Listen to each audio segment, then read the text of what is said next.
Hello guys, അപ്പോൾ എൻ്റെ Instagram full ഈ മഴ, പൊതിച്ചോറ് അങ്ങനത്തെ റീൽസ് കണ്ട് ഇന്ന് എന്തായാലും ഒരു പൊതിച്ചോറ് ഉണ്ടാക്കാമെന്ന് വെച്ചു. അപ്പോൾ രാവിലെ തന്നെ അമ്മയ്ക്ക് വാഴയിലൊക്കെ വെട്ടി കൊടുത്തപ്പം അമ്മ വാഴയില വാട്ടി അതിനകത്ത് ഇച്ചിരി ഉപ്പും നെയ്യും ഒക്കെ വച്ച് അതിനകത്തോട്ട് കുത്തിരി ചോറിട്ടേ. പിന്നെ അതിൻ്റെ മുകളിലോട്ടൊരു മുട്ടയപ്പം ചുട്ടു വെച്ചു.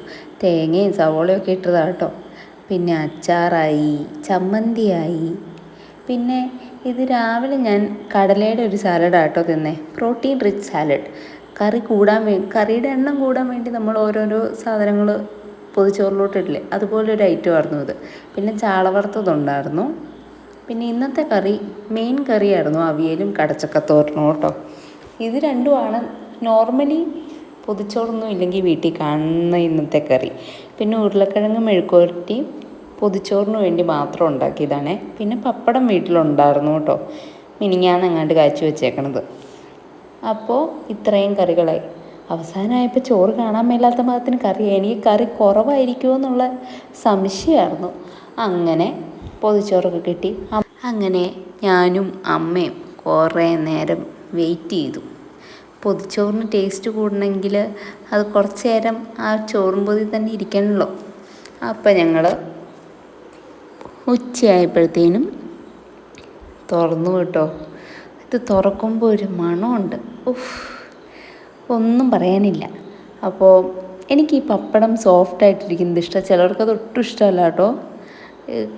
എനിക്ക് പപ്പടം അങ്ങനെ ഇഷ്ടം. എനിക്ക് പപ്പടം ഞാൻ വലിയ ഫാനല്ല, പക്ഷേ എനിക്ക് ഇങ്ങനെ തിന്നുന്നത് ഭയങ്കര ഇഷ്ടമാണ്. ആദ്യം ഞാൻ കുറച്ച് വീഡിയോയ്ക്ക് വേണ്ടി എസ്തെറ്റിക്ക് പിടിക്കാൻ നോക്കി, കറികളെല്ലാം ഇങ്ങനെ മാറ്റി മാറ്റി വെച്ചു. പക്ഷേ അത് നടന്നില്ല, ചോറിനോട് ഒട്ടി പിടിച്ചിരിക്കുമായിരുന്നു. അപ്പോൾ ആദ്യത്തെ ഉരുള, വലിയ ഉരുള, എല്ലാ കറിയും വെച്ചിട്ട് വലിയ ഉരുള തിന്നണം നടന്നേ. അപ്പോൾ നാരങ്ങാച്ചാറും തോരനും അവിയലും എല്ലാ സാധനവും അതിനകത്തുള്ള എല്ലാ കറികളും കൂട്ടി. മറ്റേ റീൽസിലൊരു ചേട്ടനില്ലേ, മറ്റേ സ്വപ്നങ്ങൾ സ്വർഗം കാണും മണ്ണിൻ മടിയിൽ, അതുപോലെ ചെയ്യണം എന്നായിരുന്നു എൻ്റെ ആഗ്രഹം.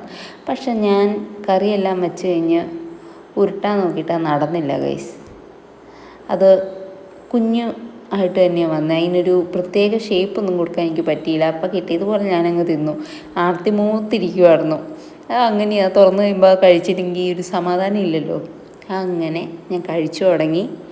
ആദ്യമൊക്കെ ഞാൻ കറി വേറെ വേറെ തിന്നാൻ നോക്കി. പക്ഷേ പിന്നെ ഞാൻ എല്ലാം കൂടെ മിക്സ് ചെയ്തു കേട്ടോ.